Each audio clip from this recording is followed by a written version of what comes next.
Hi everyone, it's James here, and in this tutorial I'm going to be answering a viewer's question about a previous tutorial that we did, which was all about uploading files to S3 using Node.js.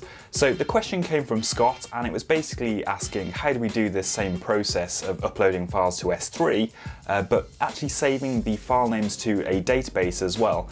And just as an extra thing as well, we're not actually going to be using the Mongoose ORM client as well. We're just going to be using a simple MongoDB connection. So in this tutorial, we're going to do just that. We're going to start from scratch, and we're going to set up an Express app that basically allows us to upload files using Node.js, and it will save those files in an S3 bucket, and we'll also grab a reference to them in a database so that we can display them later on. So if you haven't seen the previous tutorials about uploading files with Node.js, you might want to go back and take a look at those, because we're going to skim through a few of the finer points of this process. But if you don't have time to do that, hopefully you should be able to follow along with this and pick up what's going on. So let's get started and create our Node app that will upload files to S3. Okay, so let's make a start on creating our simple application that's going to basically upload some images to S3 and store them in a local MongoDB database. Just a word of warning with this tutorial, I'm going to skip over a few things or whiz through a few of the starting elements because we covered those in the previous tutorials, and I'll put a link to those in the description below. So apologies if I'm skipping over a few things here, because I'm actually just trying to get to the part where we're managing the database and the S3 upload. If you have a second before you start, if you could subscribe and like this video, then that would be much appreciated. Okay, so I've just got a simple project set up. It's just been initialized with a package.json file. And I'm going to start off by installing all the dependencies we're going to need. And similar to the other tutorials we did on uploading files with Node.js, we're going to need the AWS SDK. We're going to serve a bit of content with Express. This time we're not using Mongoose, we're going to be just making calls directly to MongoDB rather than using Mongoose to actually do all that for us. So we just need the MongoDB package to make those connections. And for the upload, we're going to be using Multa, and for S3, we're going to be using Multa S3. And finally, we'll just use the UUID package to generate unique identifiers for the file names that we're uploading.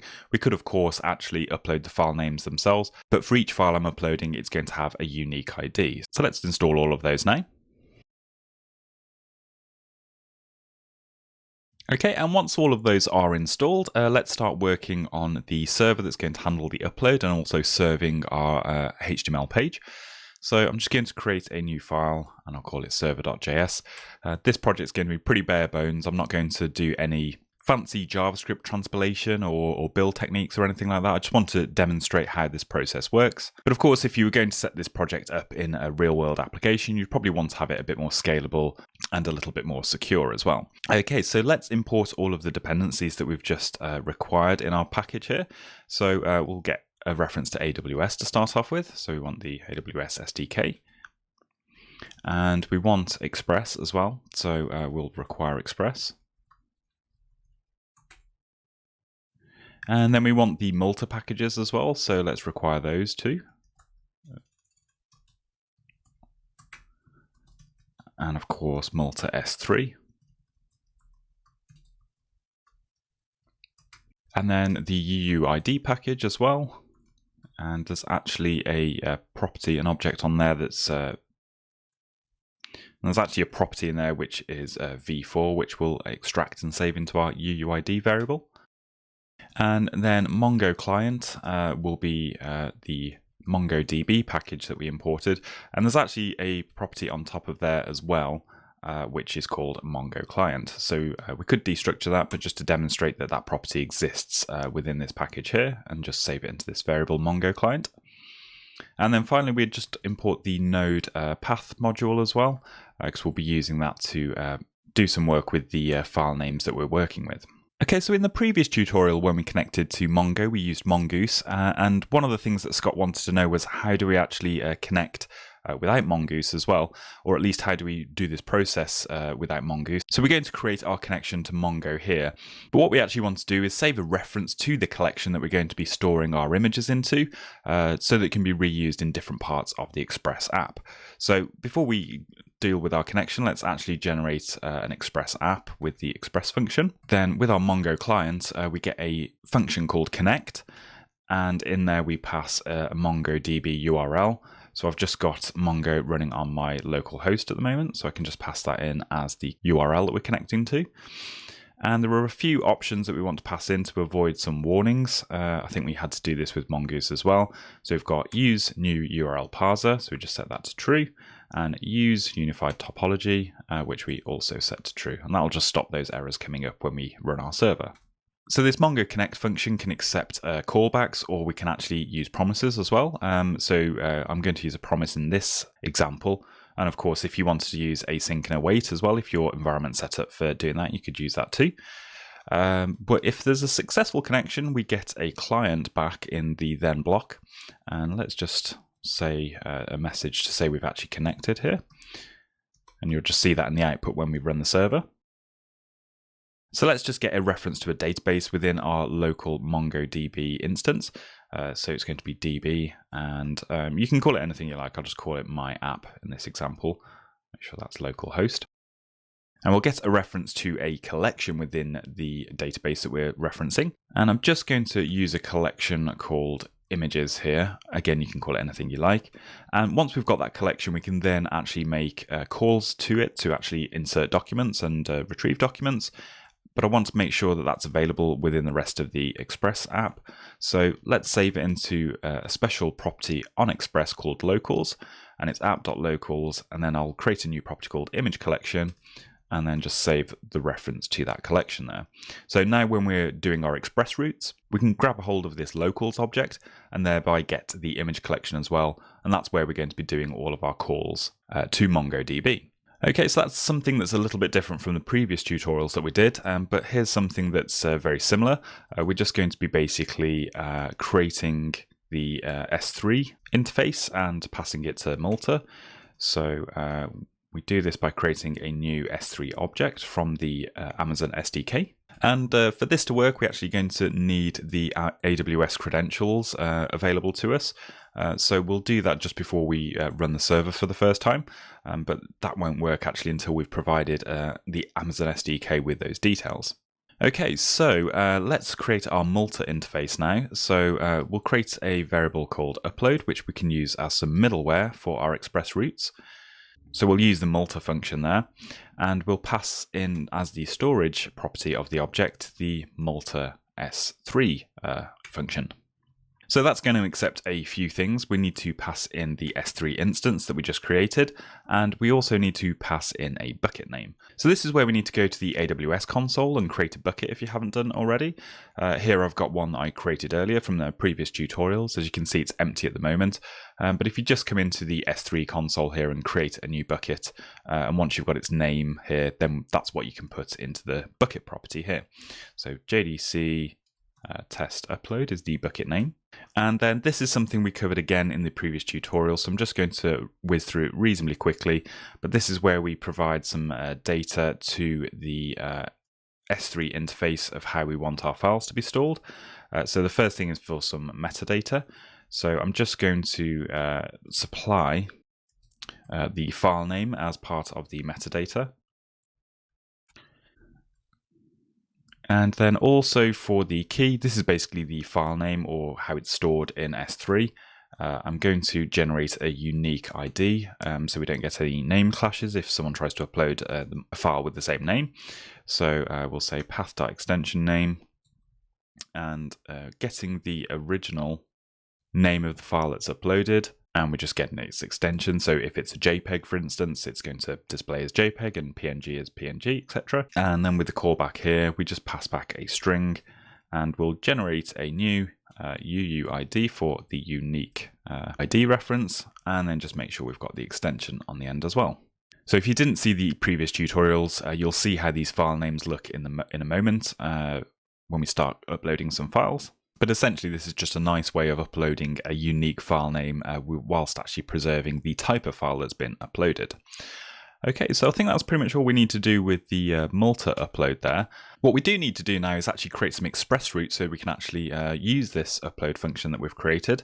And the first thing I'm going to do is just create a static directory for us to serve some HTML from. So express.static, and we'll just use a directory called public. Let's actually create that directory now, public. And inside there, we'll just create an index.html file. Let's populate that with a little bit of stuff here. Okay, let's actually put some markup into here. So we'll just say file upload test to S3. And then we just create a simple form, which is going to have the action of going to upload. That'll be the route that we're just going to create in a moment. And the method is post. And make sure we set the encoding type as multipart form data. Okay, so we'll create an input, which is a type of file. So that will tell the browser we're uploading a file and to give us the appropriate controls. And the name is what we're going to have to reference within our express route. It could be anything. I'll just call it app image, for example. And of course, you can upload multiple as well, but we'll just do a single one in this instance. And we'll just have a button, which is called submit. Okay, so now in our server.js, let's actually test this is all working to start off with. So we'll say app.listen on port 3005. And if that's successful, we'll just do a console.log. Say app is listening. Okay, so I'm going to go ahead and run this now. I'm going to use nodemon just to make sure that it restarts when we're making our changes. And hopefully there's no errors and we get some details saying we're connected. Okay, so the app is listening and we can also see that Mongo is connected as well. Not that we're doing much with it at the moment. And if we go back to the browser and look at localhost 3005, okay, we've got our static content being saved, but of course we haven't implemented the upload route yet. So let's go back to our code and add that express route in. Okay, so I'm going to add that underneath where we've set our static content for Express here. Okay, so we specified that we're going to be using a post route and the route name is going to be upload. And then before we actually start dealing with the request, we can put our middleware, which is provided by this upload function here that we've just created. And there's a function called single, as we're only uploading one image at a time. And we just need to pass the field name of the file that we're expecting. So this matches basically what we put into the name of the input property here. So app image. And that should handle all of the uploading functionality for us and put that file into S3. And then once we've done that, we can handle the rest of the request. So this was kind of the main point of Scott's question, was how do we, now we've uploaded to S3, how do we actually get the file name that we created into the Mongo database and not using Mongoose. So what we can do here is get a reference to the actual image collection that we referenced here when our Mongo client connected. And then using that, we can actually just push the file name into the database. And what you'll actually see is the data that Malta provides back to us from the upload is actually quite useful because it gives us the actual full location of the image on S3. But before we get ahead of ourselves, let's actually grab a copy of the image collection. So that will be in request, and then we've got access to the app. And then remember we set up the locals property. And then remember in the locals property, we created the image collection, which is a reference to our MongoDB collection. Again, these names, you can pick whatever you like really to store your images in. And then what I want to do is actually get a reference to the uploaded file. So within the file that comes back from Malta, we actually get a property called location. And let me actually log out the response of request.file as well, so you'll be able to see exactly what gets returned to us from the S3 upload. Okay, so this uploaded variable will basically have a string of where the file that's been uploaded exists on S3, which is really handy for us. So all we want to do really is to pop that into our MongoDB database. So from our image collection, I'm just going to call the insert function, and I'm going to put an object in there that's got a property of file path, which is basically just the string of uploaded, which is this location string. And again, this is promise based, so we can then use our then block to actually handle the result. All I'm going to do just for illustrative purposes is to actually return some JSON, just say the status is okay. And then I'll also spread in the rest of the results. So this will be the result from the MongoDB call. So all being well, you should be able to see what the response is from MongoDB in the JSON that's output here. Okay, so that should be all we need to do to actually upload our file and then save it into the database. So let's go and test that out. If I just grab up a terminal here and connect to Mongo with the my app database that we've created. Let's say the DB, it was images, was it that I called it? Let's just double check that. So the collection we're using is called images. So back in the terminal, let's just find any images that are already in our database, and you can see it's empty. So back on the web page, let's test this out and try uploading some images. So I've got a few here I've just downloaded from Unsplash. So let's pick this first one here, and you can see it selected the file. And if we click submit, you can see we're getting an error, and that seems to be some local issue. But I'll tell you what it probably is that we haven't done. We haven't actually specified the AWS credentials that we need to actually make that connection. So that's my bad. Let's go back into the management console here. So just to demonstrate how you can do this, we need to go to the IAM section. And in here, we can actually create credentials for various different users. Again, you probably want to create specific uploading users for certain things. But let's go to here, security credentials, and create access key. And I'm going to copy the access key ID here. So there are different ways that you can provide these credentials to Amazon. You can create environment files, or you can put them into a credentials file on your local system. But a secure and safe way, especially for an app that's being uploaded somewhere, is to provide them as environment variables. So that's what I'm going to do for this example here. So we don't actually store these variables anywhere in our code. So there is the access key ID, and let's show the secret key here. And I copy that there.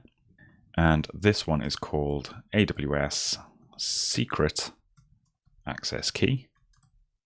So these will only be available for this particular terminal instance that's running, but that's fine for our example here. We don't need to worry about that too much. So let's rerun the server.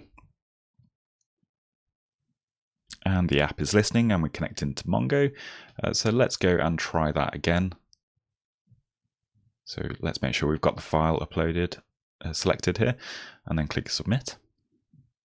Okay, and that's actually worked now. So we've got the status of OK that we sent back, and the rest of this is the result from the Mongo call.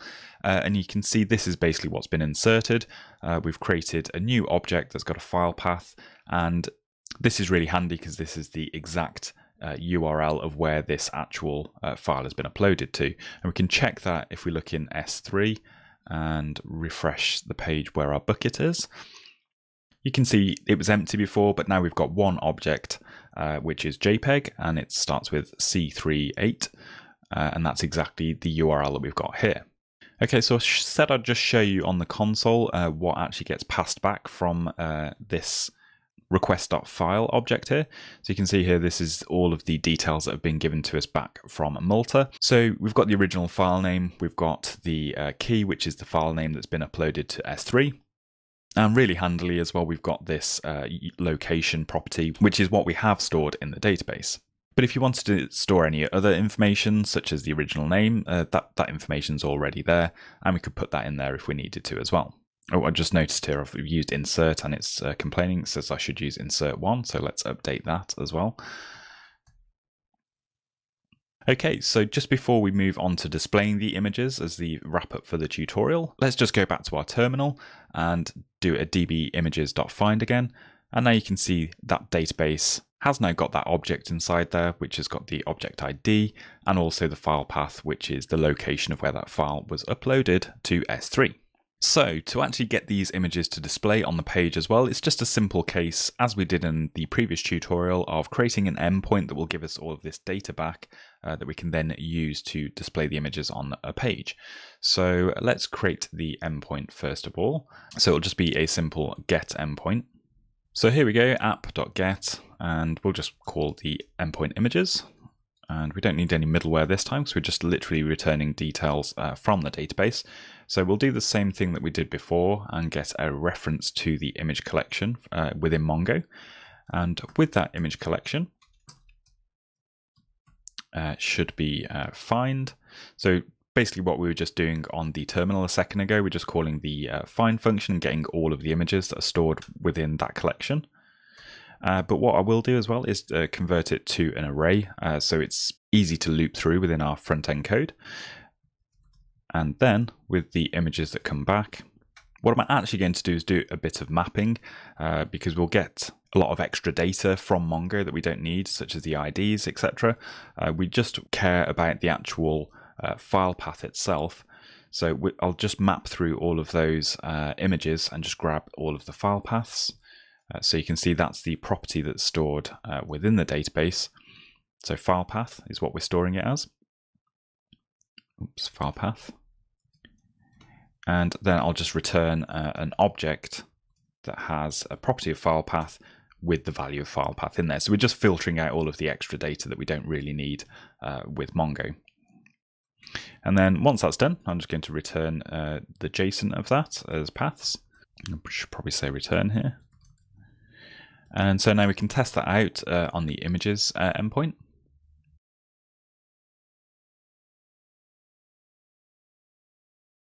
That's taken a few seconds. That's might be a problem there. Let's have a look in the terminal. Oops, and I missed out the S from images there, so let's just update that. The server is restarting. And let's try that again. Okay, nice. So we've got an array coming back with an object that basically has file path with the location of our uploaded image in S3. Okay, so that's all pretty good. It's working as it should do. So let's just write a bit of front-end code just to display these images here. So back in our code in the index.html, so this isn't going to be anything too fantastic. I'll just pretty much do what I did in the previous tutorial and just pull out those images. So let's load images, and I'll use some async functions here. I think this should work in the browser okay. So the first thing we want to do is just make a call to the endpoint, and I'm going to just use the fetch API for that. It's nice and simple. So it's localhost 3005 and images. And also we want to get the JSON response of that. So the response.json. Okay, and we need somewhere to actually display these images, so I'll just put them below the form. So I'll get a div with a class of images, and then we can, in our JavaScript, we can actually get the images element with a query selector for .images. And let's just clear any HTML that may already be in there if we've previously loaded images into it. Okay, so this response object will basically be what we just saw in the browser a moment ago. I've got rid of it, but that was where the response was with the JSON. So it'll be that array. So we can just say for each of those items in the array, it was that image that has an object with a file path property. So I'm going to create a new image tag. Oops, document.create element image, and we'll set the image source to the not string, to the image that has been passed back to us in the array, and then the file path. And just to give something a bit of height, I think I had to do this in the previous tutorial as well, just so that it actually displays properly, or they will display a bit more consistently at least. And then the images element, this div up here, let's just append that image that we've created from the resource. So that's a function to actually load our images. So window.onload can be equal to load images. So this will actually get called when the index page is loaded. And what it should do is make a call to the endpoint and get all of the images data from the JSON endpoint that we just created. And it's going to loop through each of those entries and then create a new image tag and display it on the page. Oops, and I just noticed I've got HTTPS there. It's not HTTPS, it's just plain old HTTP connection. And this actually should be images LM as well. So any other errors in the code? No, okay, that looks good. So when we refresh the page, this should call this endpoint, but you'll see there is actually a problem with the data that's returned, and you'll see why in just a second. But if I go back to the HTML page and refresh it, okay, you can see that it looks like there's an image being created, but we can't actually see it. And if we go to the network tab, and just refresh the page one more time just to see the call. You can see the call to images is working and we're getting the data coming back, but there is actually an error in the console. And the reason for that is the file that we've uploaded is fine, it's up there on S3, but it's not publicly viewable. Because we're not in the S3 console now and we're trying to actually access something that's in that bucket, we haven't actually set the image as public, so we can't actually access it from here. So what we could do is go back into our S3 bucket here and select the image that has been uploaded already. And if we go to permissions, you can see here that it doesn't have public access. So if we were to edit that and say public access, everyone can read, and just accept all of the warnings there and save the changes. So this object should now be public, and if we refresh the page, you can now see it appearing, which is great because the image is now working, but we don't really want to be doing that for every image that we have to upload. That'd be a bit of a pain. So luckily in the Malta middleware, there's actually the ability to set the access control of the uploaded files to be public straight away. So I think it's ACL, and we just say it's public read, which will just make sure that the object that's been uploaded is set to public by default. So let's save that and let the server refresh. Okay, and let's try uploading another file. So let's choose another one and click submit. So in reality, this upload endpoint would actually probably redirect us back to the home page or do something else, but it's just useful for debugging to see how this process all works. But if we do go back to the home page again, you can see the call to images this time has actually got 2 results, and you can see obviously the 2 images are displaying, and we didn't need to go back and set the ACL rules for this second photo. Okay, so we covered quite a lot in this tutorial. We covered how to create a MongoDB connection, how to set up S3 and the Amazon SDK to actually allow us to upload images. And then we configured the Malta middleware to enable us to upload to a bucket and set the access control of the uploaded items to public as well. So that's it for this tutorial. Thanks for watching, and I hope you found it useful and learned a few things from it. Just before you go, don't forget to subscribe to support the channel and so you don't miss out on any future tutorials.